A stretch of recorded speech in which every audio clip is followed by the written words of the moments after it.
Well, hello again, all my YouTube browsers and subscribers, and thanks once more for joining me as we take our second look at some of those fantastic bikes at the 2019 Classic Dirt Bike Show in the Telford International Centre.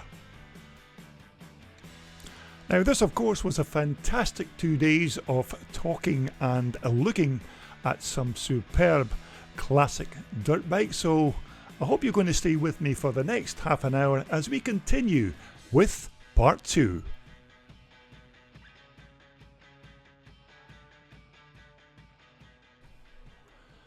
Now we're going to begin part 2 with a quick look at this superb looking machine. This is a BSA Clipper, and it was built by ex-works rider and twice AMA #1 plate holder Dick Bugsy Mann.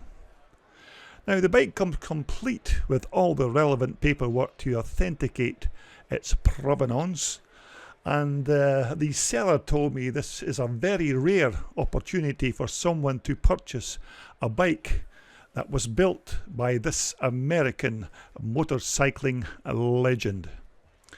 So if you've got a spare £10,000 hanging about in your wallet, I'm sure the seller would be very happy to take it off your hands.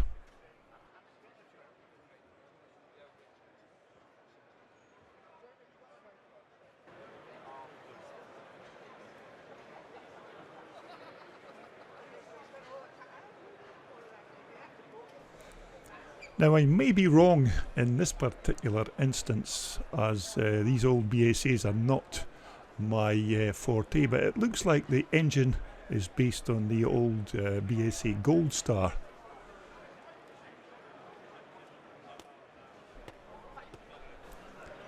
Now also on this vendor's stand was this lovely nickel plated frame.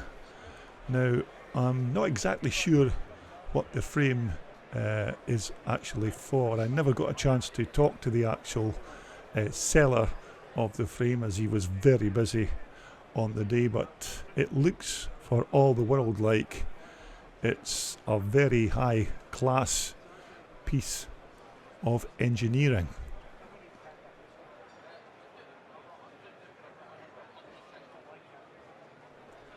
Now also making an appearance at the 2019 Telford Classic Dirt Bike Show was Belgian motocross rider Werner de Wit. Now Werner had some of these lovely Suzukis on display, and as far as I'm aware, the RM500s were both for sale on the day.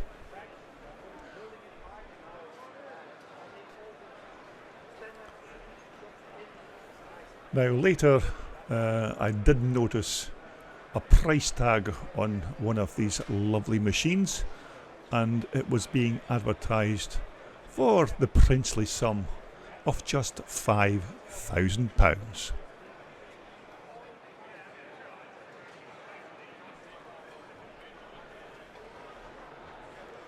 Now I'm almost 100% certain that both these RM500 Suzukis were raced at the Farley Castle MXDN a few years back, and one of these bikes was certainly raced by de Wit and at one of these Farley Castle events.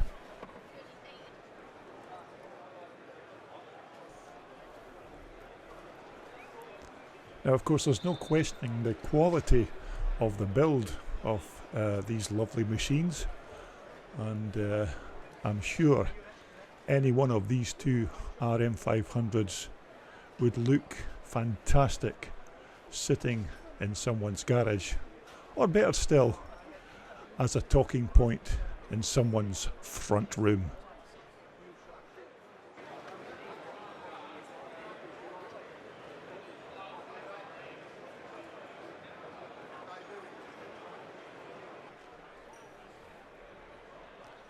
The famous number 12, of course, was Werner de Wit's race number when he took part in the Farley Castle's Motocross des Nations.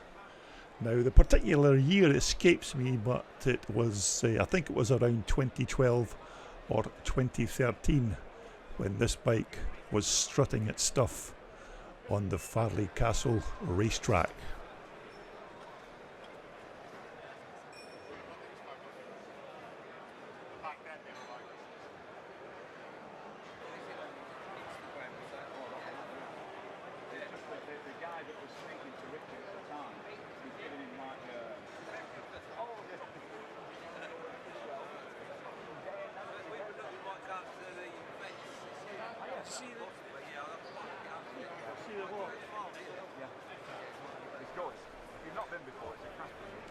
Now, one of the other items that Mr. de Wit had in his possession at the 2019 Classic Dirt Bike Show was this superb Gabor's RM500 Suzuki motor. Now, Werner also told me that this engine was also used at the Vets MXDN event at Farley Castle. Now, I don't know if this engine was actually for sale or just for display, but nevertheless, this motor has some great history with it. Okay, moving on, we also spied these lovely pair of Husqvarnas. Looks like another 400 cross, and there was no prices or anything on these bikes, so I don't know if they were actually for display purposes or if the vendor was actually offering them for sale.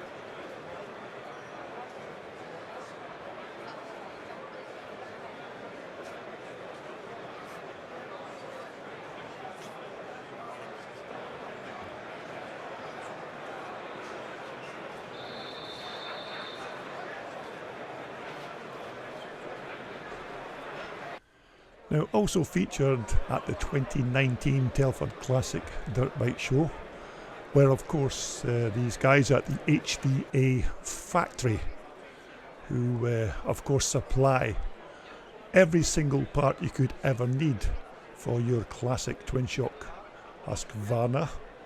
They also build these beautiful machines to customers' specifications, and HDA Factory are also sponsoring the British 4-stroke Twin Shock Championship in 2019, so it's good to see these guys putting something back into their chosen sport.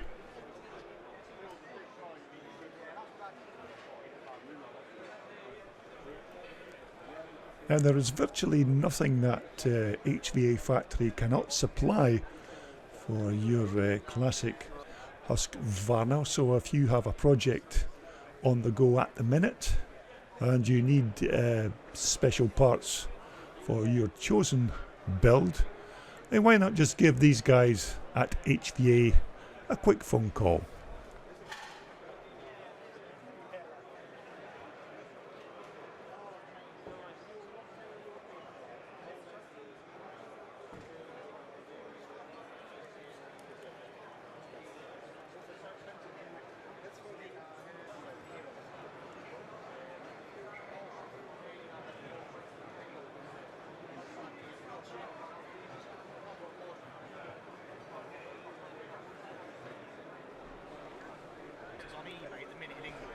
Of course, these guys at HVA don't just supply parts for your two-stroke Husqvarnas, they also supply parts for these big 410 four-stroke Husqvarnas. These things are absolute awesome engines when you get these things going with the right rider on board.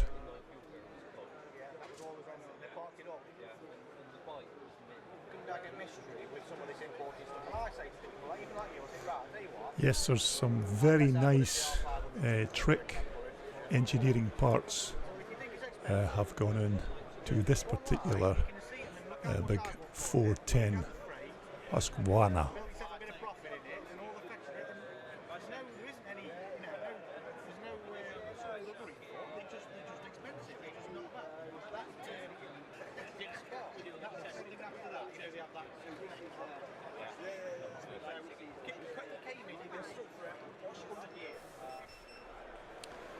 Okay, next up we are moving on to Joe Maxwell Engineering.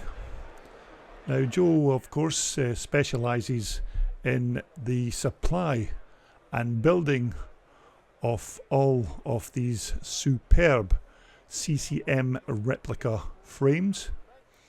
Now Joe can supply all you need for your CCM build. He builds these frames under license from CCM, specialises basically in the 1974 frame, but has now branched out to building these Clues Stroker frame kits. Now Joe also told me that these Clues Stroker frames are now eligible to race at the classic Motocross the Nations events, so there is an upsurge in demand for these lovely stroker frames. Now of course Joe can also supply these lovely fuel tanks for your classic CCM, along with all the other bits and pieces, including these lovely heavy duty footrests and these very nice bespoke locking fuel caps.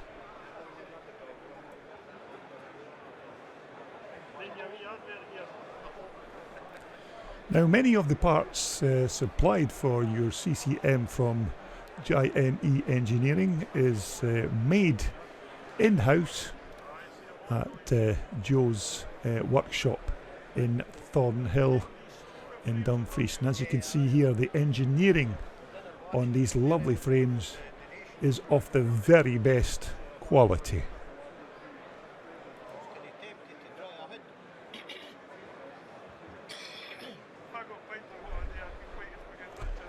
And of course Joe can supply all you need for your classic CCM, and he has everything you need to make these kind of rolling chassis. All you have to do obviously is find yourself a lovely BSA motor.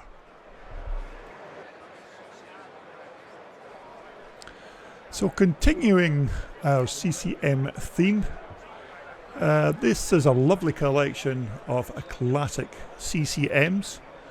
Now many of these bikes are built by Keith Barnes, and he has a nice collection here, including this number 23 Clues Stroker, which has just recently been completed for a customer. Now of course these strokers were the first bikes that CCM ever produced, and that was before they even registered the name as CCM at Company's House.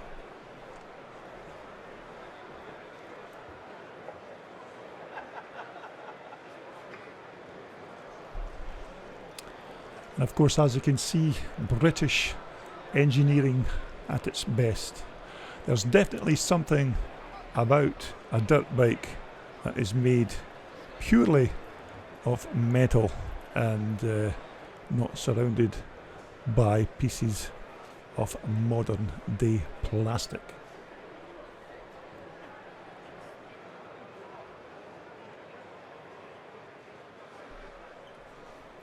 Of course, this particular bike fitted with that beautiful Rayston exhaust system.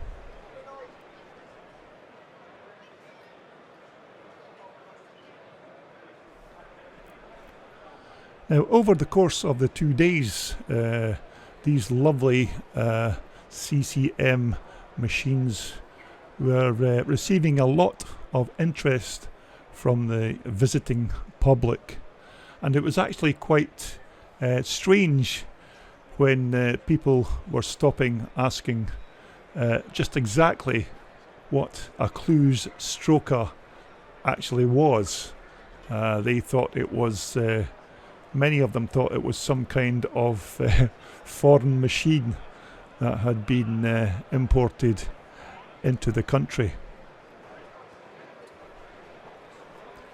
But of course these are all British made and British built, so hopefully we'll see many more of these fantastic 4-stroke machines on the tracks of the UK in the coming years.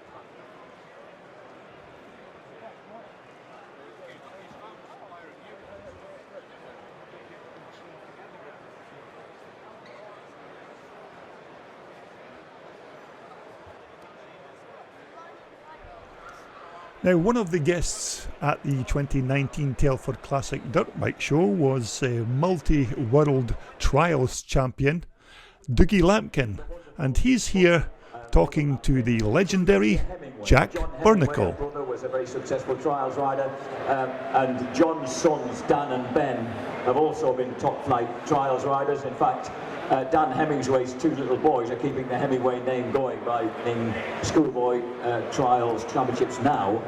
And the fact is that you and your 2 cousins, Ben and Dan, look more like brothers than you and Harry do, really.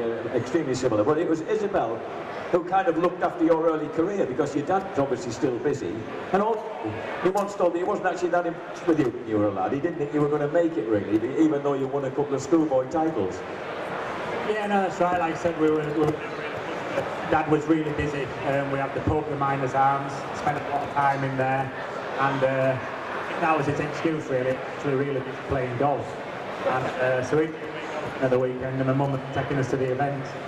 And you, the day that he finally decided that you were star material was when you won that European Championship in '93 in France, the final round. And he used to fill up when he talked about it. He really did. He was extremely emotional about it. But that was, you rode there with a broken wrist. Did you do something ridiculous like that to win the championship? Bloody hell, yeah. I'm sure. No, broke my wrist later on.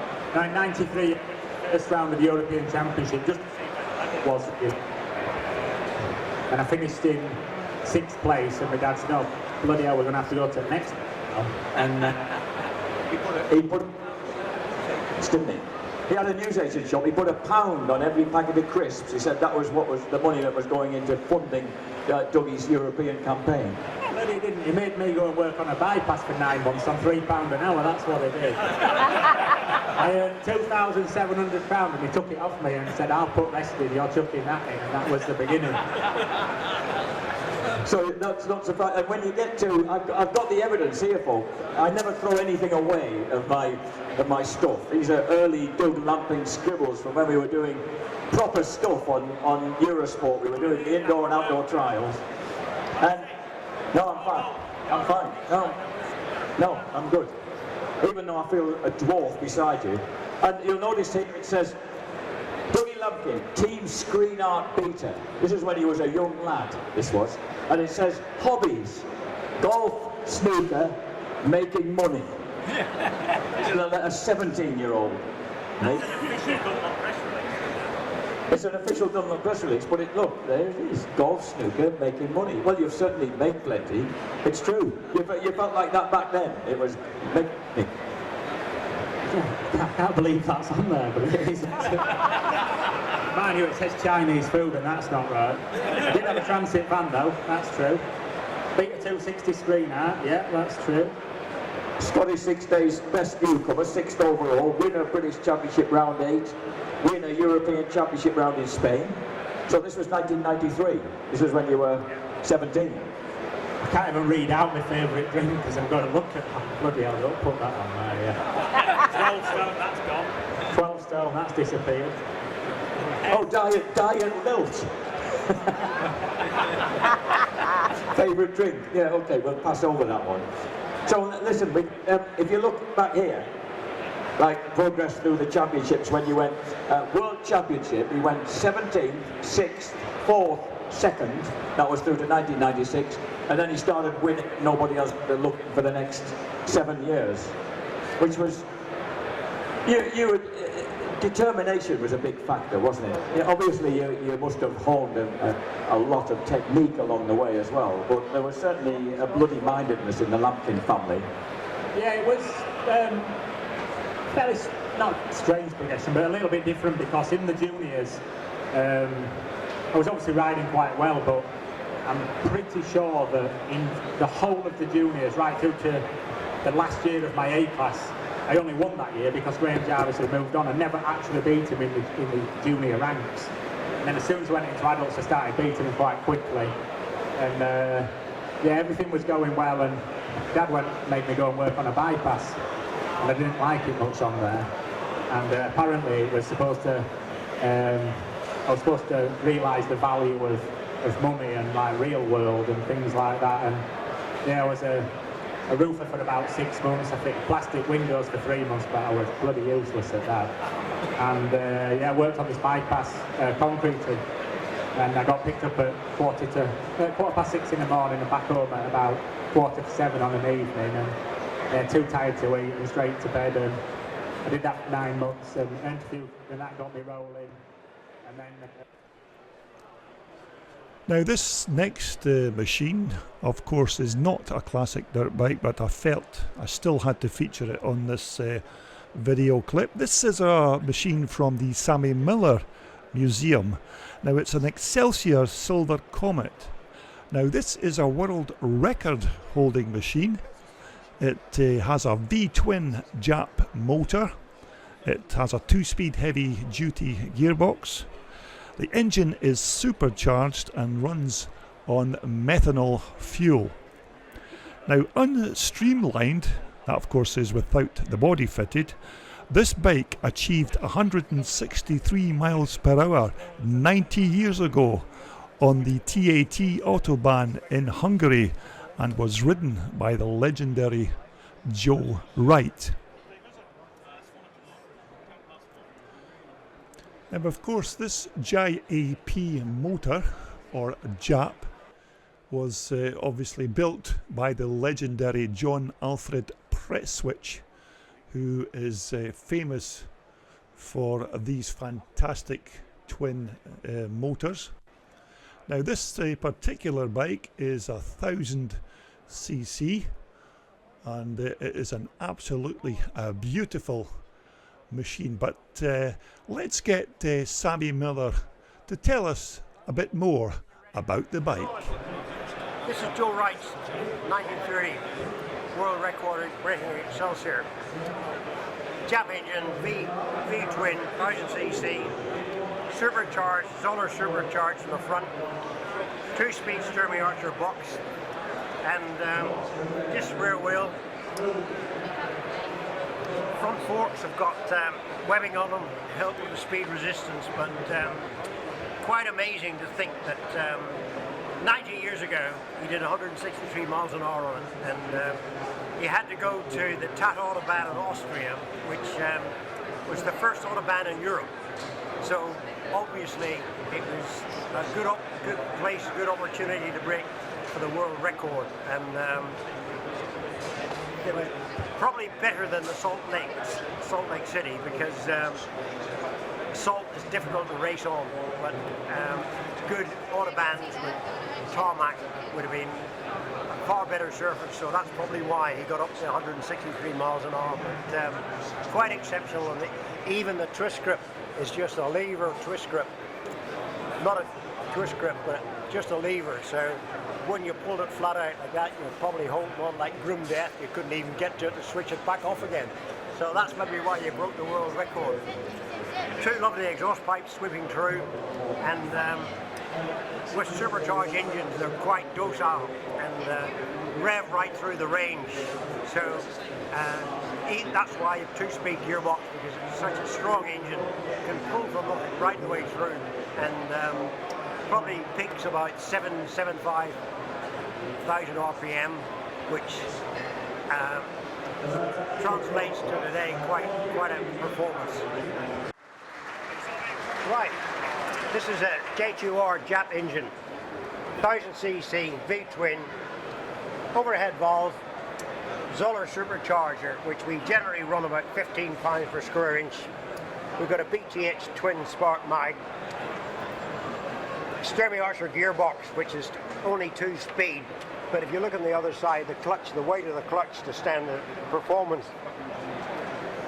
Why they use a 2-speed box? Because with a Menthol supercharged engine, very docile, great torque, so it would pull from nothing right through the power range, and so probably when you get up to 80 miles an hour, you just stamp it into top gear and then off to the record braking. 2-speed or 3-speed? 2-speed. And you've only one brake to slow it down, the disc rear brake. You can see the photograph on the wall here. Single rear brake. You notice the pegs on here. That's through to keep your feet in the footrest when you're going over all the bumps, that you don't fly off the footrest. Wonderful bike, wonderful history. Unbelievable. 90 years ago, 163 mile an hour. Thanks for that, Sammy. Yeah. Thanks, Sammy. You're a gentleman.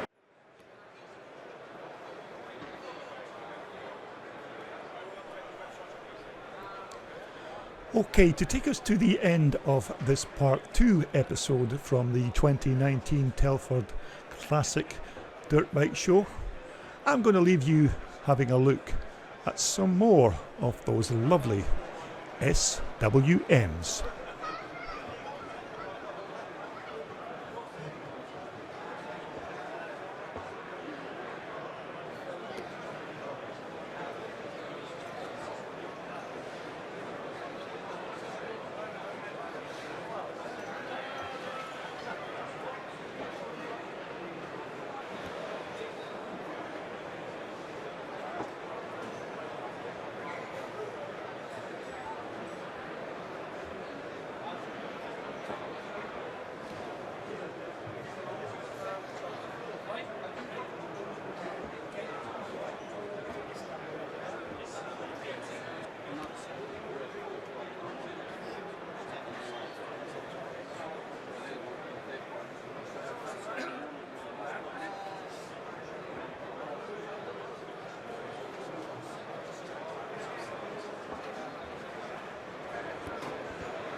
Well, I hope you've enjoyed having our second look at some of the fantastic machines on display at the 2019 Telford Classic Dirt Bike Show. But please stay tuned to my YouTube channel for the last and final part from this superb weekend of browsing over more classic and vintage dirt bike motorcycles.